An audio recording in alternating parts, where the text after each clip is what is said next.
By the way, don't you have anyone special? Me? At the reunion, a classmate who had been bragging about her engagement suddenly turned the conversation to me. I had to think for a moment about how to respond to such an unexpected question. But whether she took that pause as a denial, Julie suddenly burst into loud laughter and said, "Ahaha. Sorry, there's no way, right? Someone as plain as you getting married? That's just not happening." "No, it's not like that," I tried to interject. "You don't need to say anything more. I'm sure it hurts to listen to someone as fortunate as me talk about their life." And that's how she belittled me. People around started whispering and murmuring as they glanced at Julie. In the midst of that, one of my friends leaned in and said to her, "Hey, Julie. Ashley is. My name is Ashley Thompson. Since I was just a child, my mother has been involved in a business, and I've lived a life without financial worries. However, I do not have a father. In a world where it's expected to have both parents, this fact made me stick out, and I often felt isolated because of it. Thanks to this, during my childhood and adolescence, I was often the butt of jokes due to my family's influence. Julie, someone I've had a sour relationship with since elementary and middle school, has always been picking on me. And that hasn't changed even now, as a high school student." Julie's father is the CEO of a clothing brand. It was a brand popular among young women, and she often wore the company's new releases to work. Because of that, every time she wore something different, all her friends and other girls gathered around her. But on the other hand, I didn't particularly like the design of her clothes. While everyone was paying attention to Julie, I was spending my time without showing any interest, all by myself. It seemed to hurt her pride, and one day, Julie started to mess with me. "What's with that drab outfit? And your chunky figure? Seriously, it's just not happening. It's what I like to wear, so leave me alone, will you? Whoa, who do you think you are? Getting cocky in that lame getup." Back in elementary school, when casual clothes were the norm, she would sometimes come at me ready for a fight or talk down to me just to mock. Naturally, once we were in middle and high school where uniforms were mandatory, she stopped picking on me about clothes. But instead, she started to make fun of my figure. "Oh, look, Ashley. Started wearing glasses? They don't suit you. Did you come over here just to say that? Maybe. But, you know. Compared to elementary school, you've gotten quite big, haven't you? Growing taller, putting on weight, and let's not forget the acne. Well, it's puberty, what can I do? I wonder about that. Maybe it's because you were raised in a single-parent home, not exactly the ideal setting?"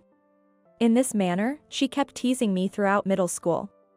Gradually, it became tiresome to engage with her, and I started to tune her out, which seemed to wound her ego even more, and her behavior escalated day by day. I thought that once we moved on to high school, I'd be able to get away from her. However, despite her status as the daughter of a CEO, she ended up attending the same public high school as me. The reality that what I thought would end was going to continue kept me from feeling hopeful. My eyesight, which had been deteriorating since middle school, had gotten quite bad by the time I entered high school. Because of that, I had to wear glasses with much thicker lenses than others. This made my eyes look smaller when I wore them, and the substantial glasses made me stand out even more, making me the perfect target for Julie.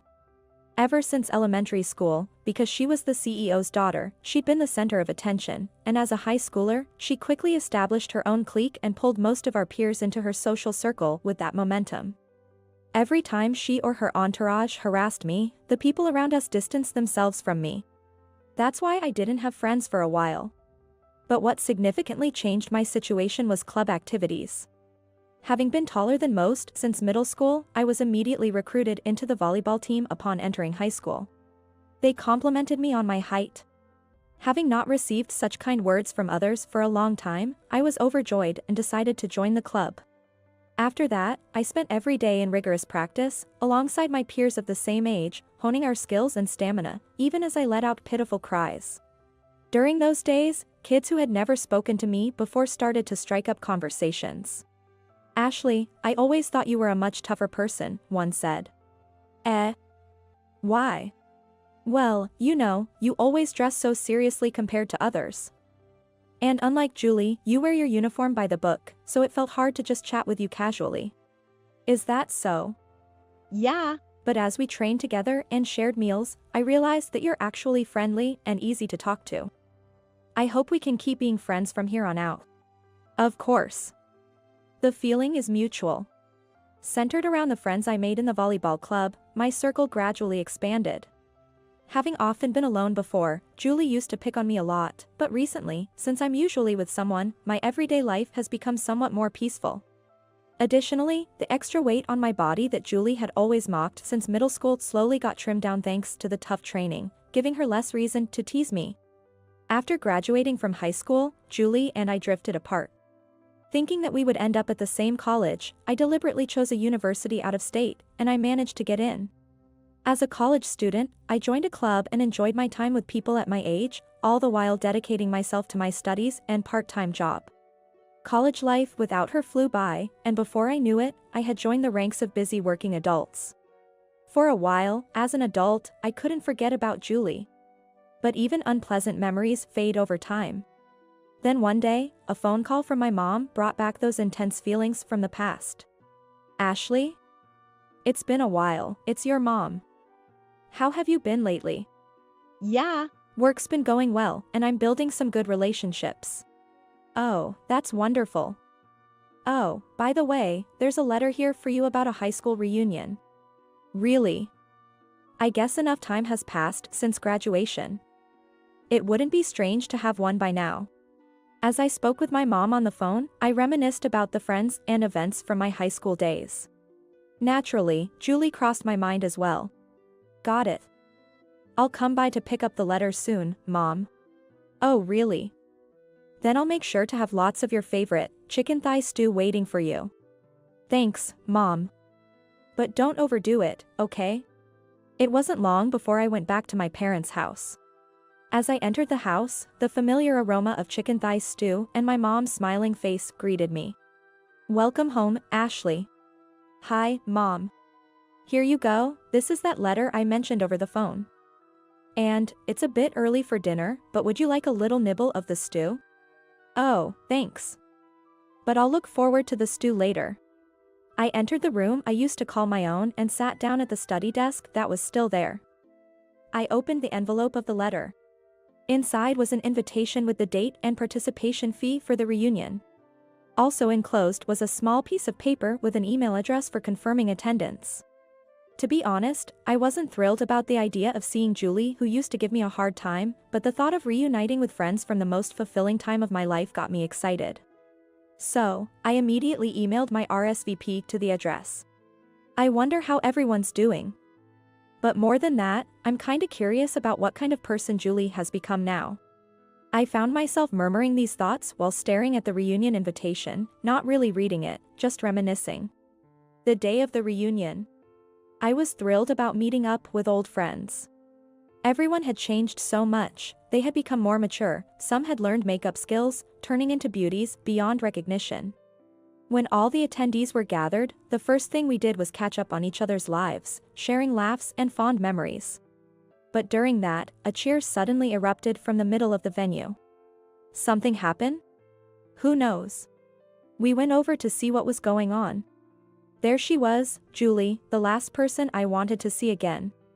She was showing off a lavish dress and flaunting a ring on her finger to everyone, bragging about her fiancé. This ring is from Cartier, cost $30,000. He bought it for me as an engagement ring. People, men and women alike, were asking her all sorts of questions. How's married life? How much do you guys save? What's the food like? It was like watching commoners and nobility. Shallow questions being thrown around and proudly answered. To be honest, it seemed pretty comical to me. Just the other day, we went on a date on his cruiser. I still remember the view we had perfectly. Where do you live now? I live in all sorts of places.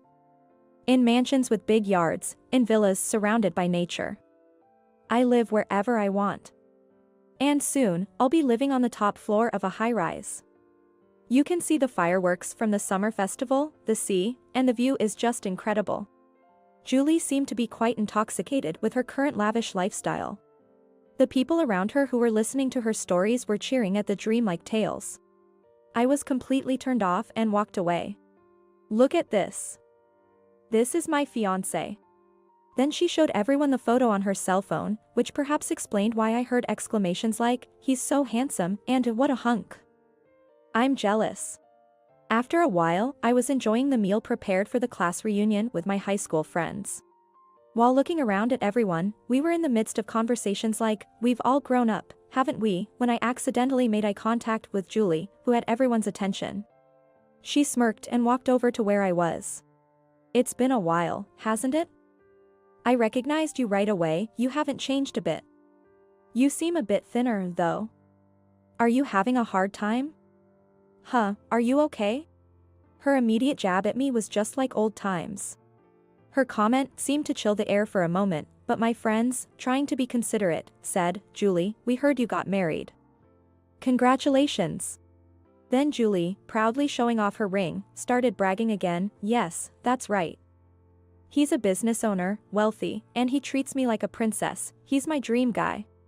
She was so caught up in her own world, not giving a second thought to me, and kept going on and on about herself. The others started to frown with inconvenience at her endless chatter.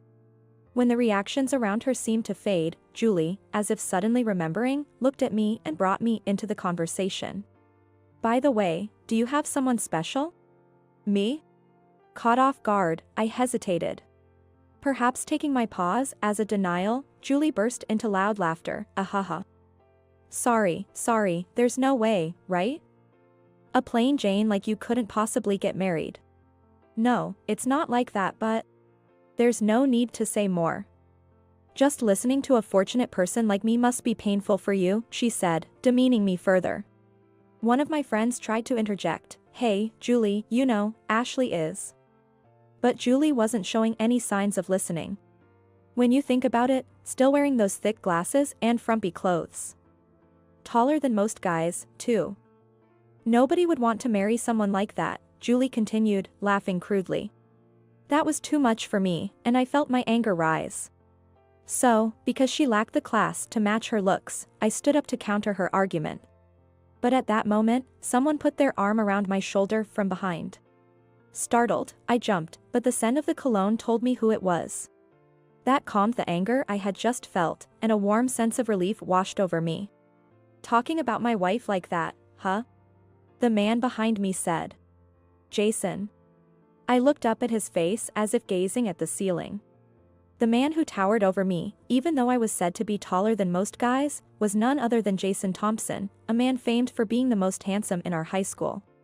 After graduating from college and entering the workforce, he became the president of a clothing company, and now he frequently appears in the media.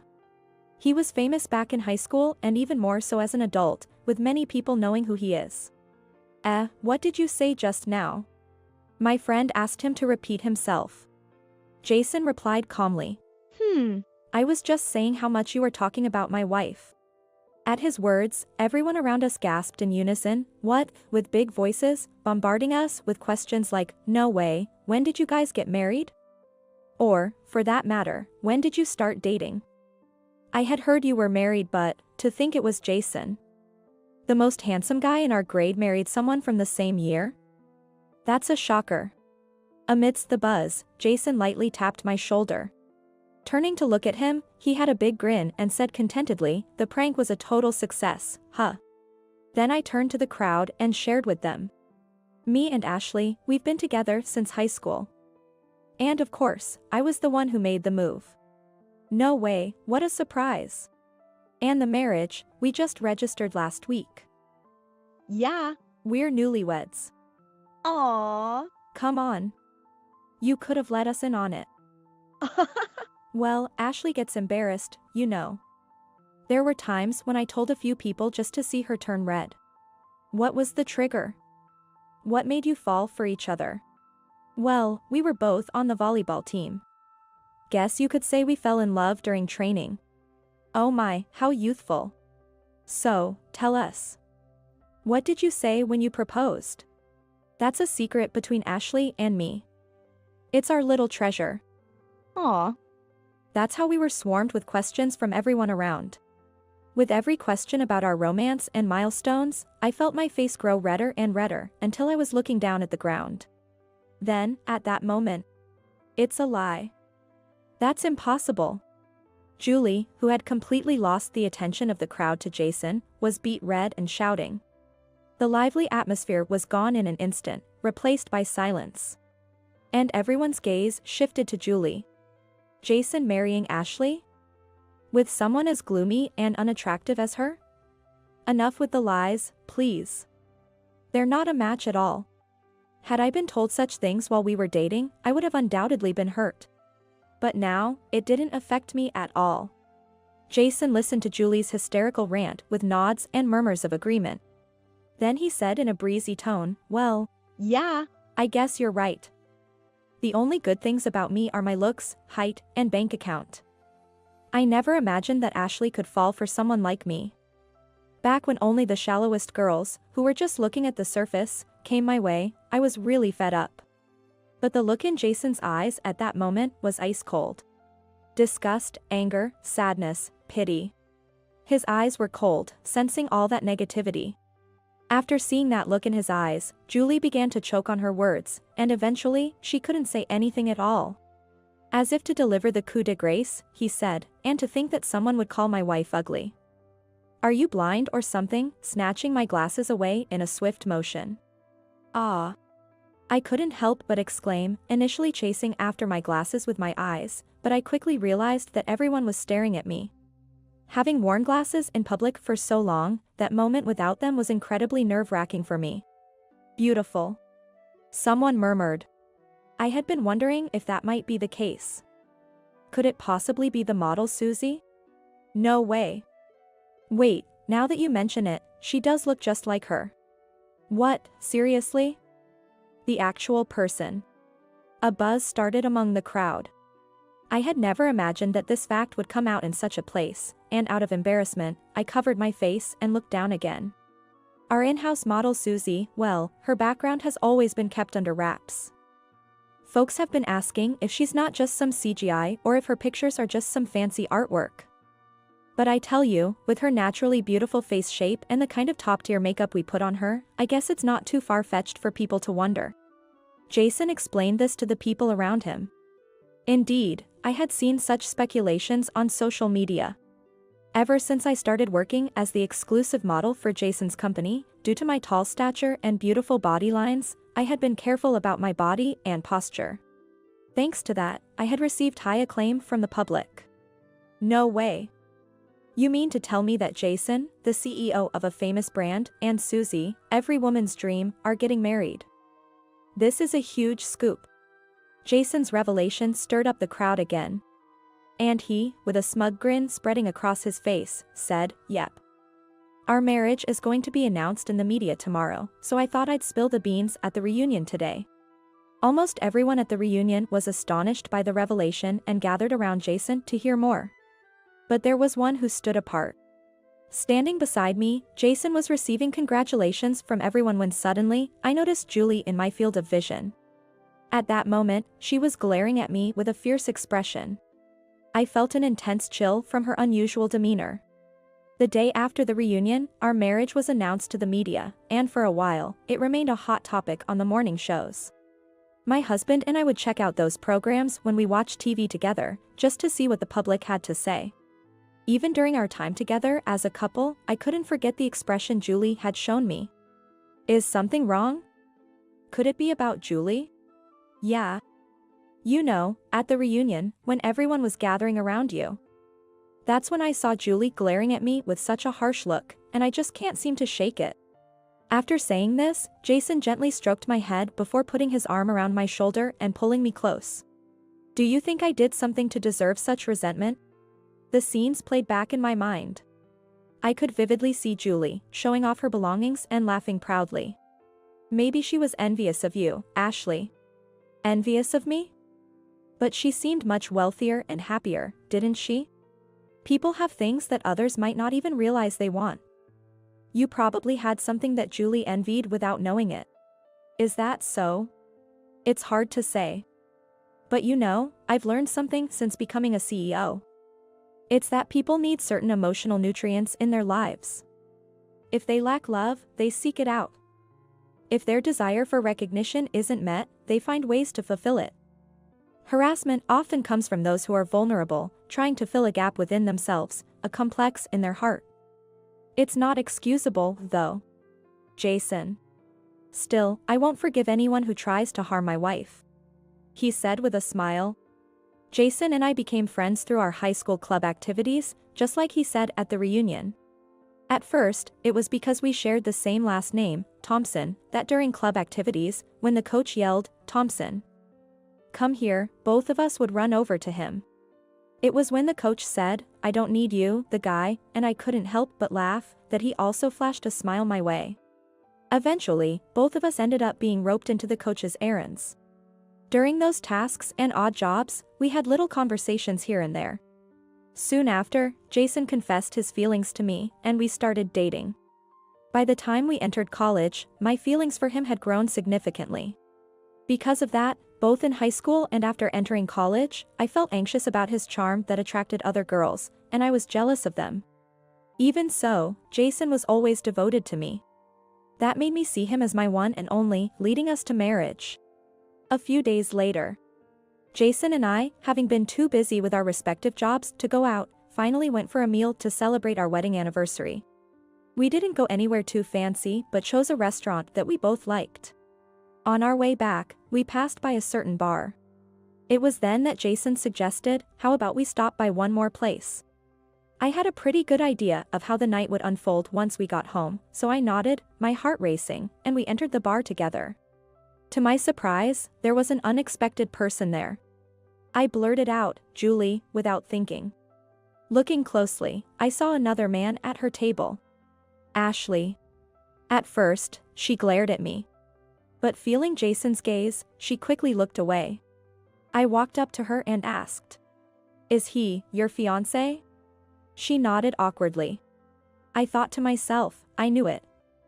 But to be honest, he was quite different from the image I had gathered from everyone's opinions at the reunion.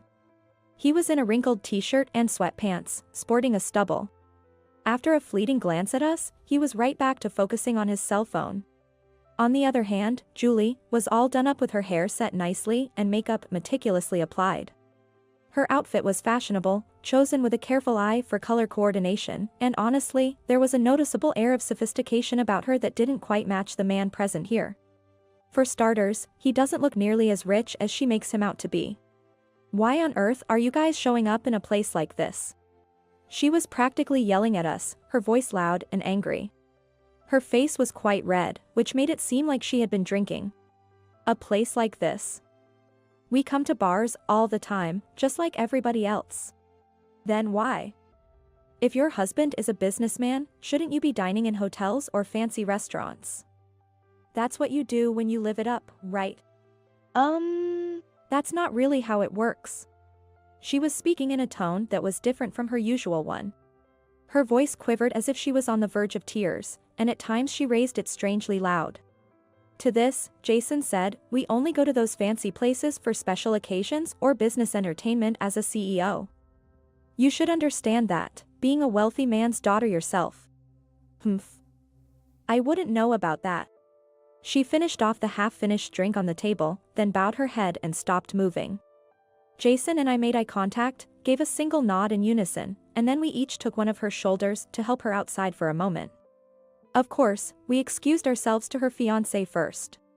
"Sorry, Jason. I just need a moment alone with Julie," I said. "Sure." Jason quietly went back inside the bar. On the deserted night street, I found myself alone with Julie. "Hey, Julie. It's just the two of us here," I said. "Huh? What are you trying to say?"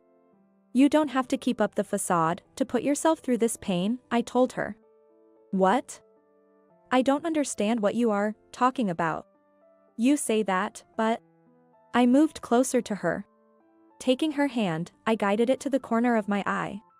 "Sure, Julie, you've done a lot of terrible things to me." I was really angry. "But how can I stay mad when I see you crying like this?" Tears were streaming down her face without end.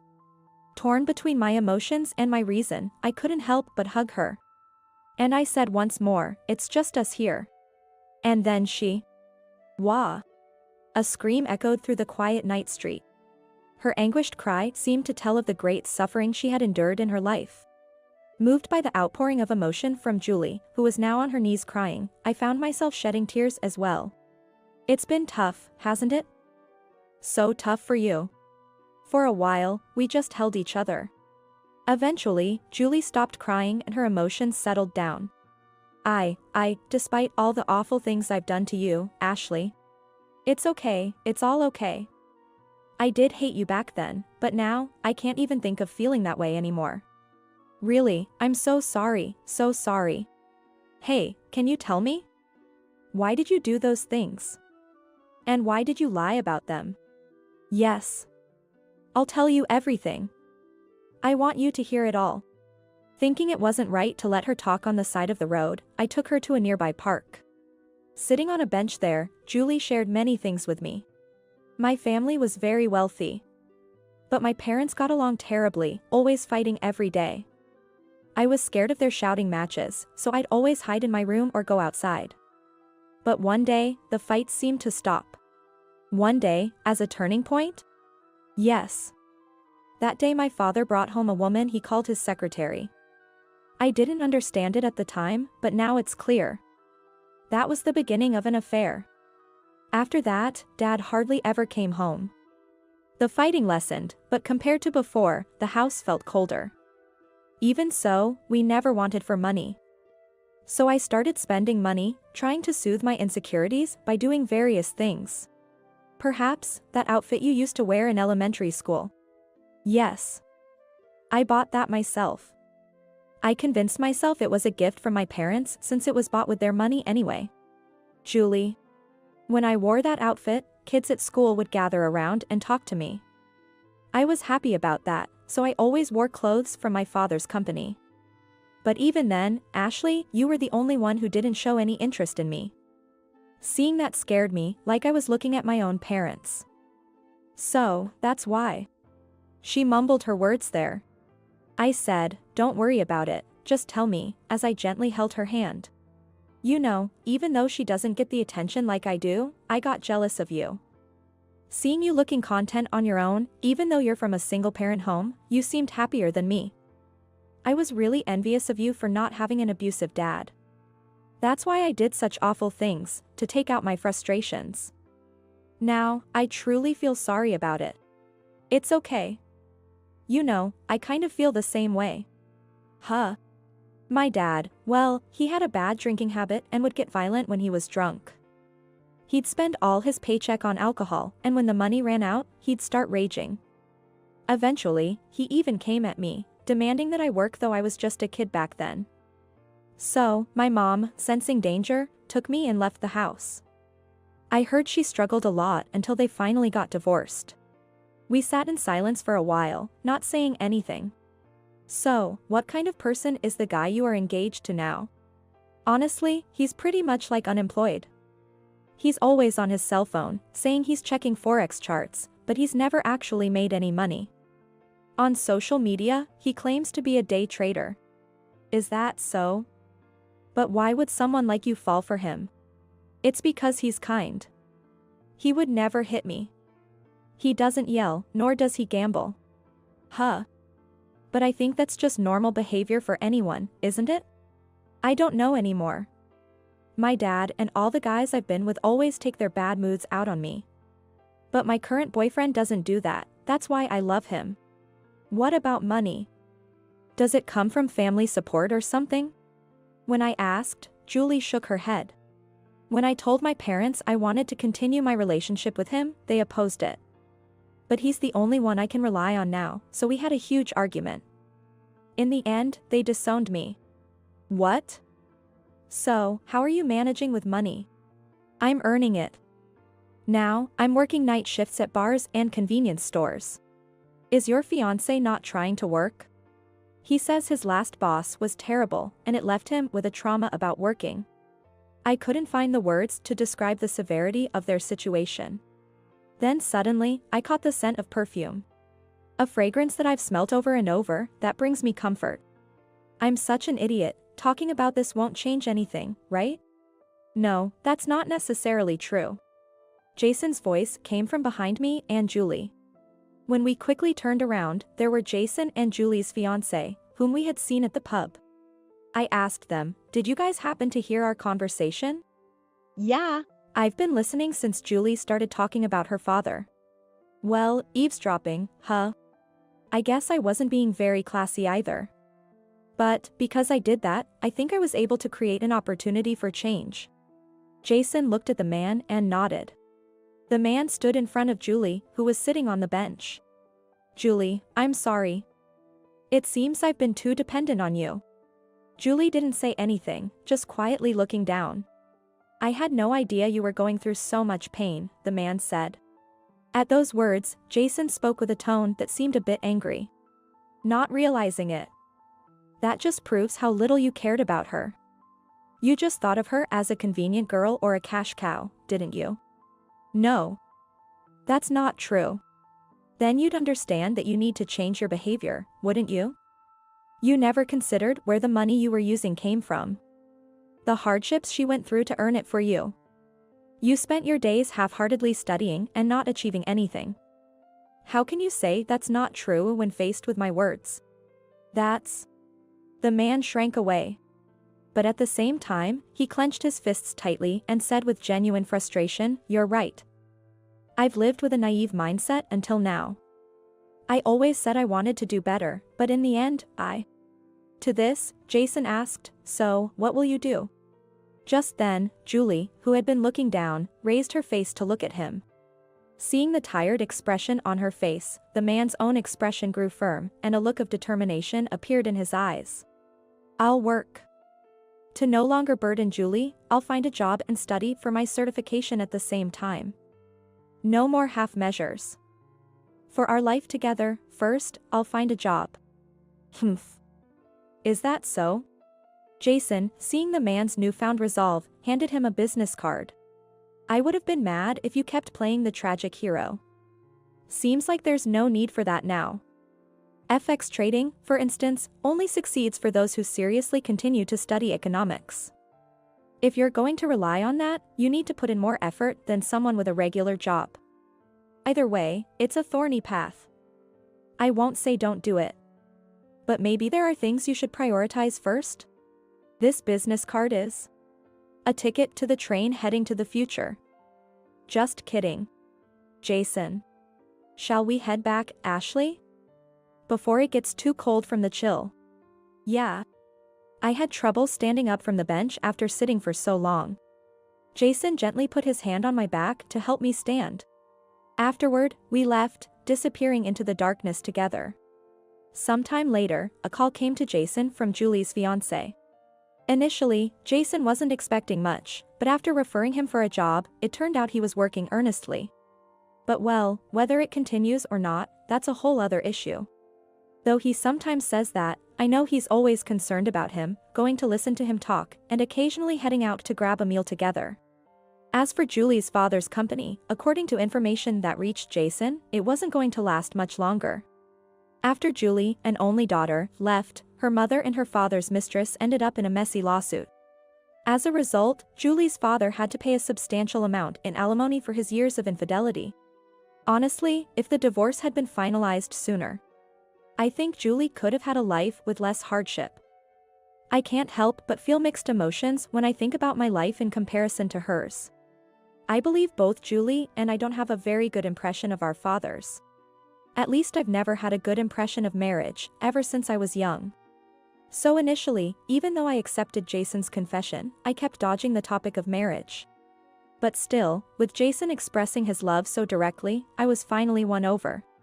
From that moment, I felt immense joy and happiness in the affection he gave me. Then, one day, Jason said to me, "For the sake of the kids, it's best if the parents are close." He said that and gently placed his hand on my stomach. "Yes, honey. Recently, we found out that a little future has taken root between us." Jason and I both cried tears of joy together. I'm a bit worried whether I can be a father that our child won't be ashamed of. Oh my. If you say that, I have my own fears, you know. Then, let's work hard together to be good parents, shall we? Yes, indeed. No one is born a bad person. It's by adapting to the harsh environments that are thrust upon us that our hearts get twisted, leading us all to walk down a not-so-good path in life, I think. Long ago, and then, on that day, by seeing the mean side of Julie and her vulnerable side, I was able to come to hold such a view. Still, hurting someone else is never excusable, no matter what. However, as a person who knows pain, I've resolved to not forget the kindness that allows for stepping forward when it counts. Because I feel that by doing so, I can increase the things that I can forgive, even if just by one.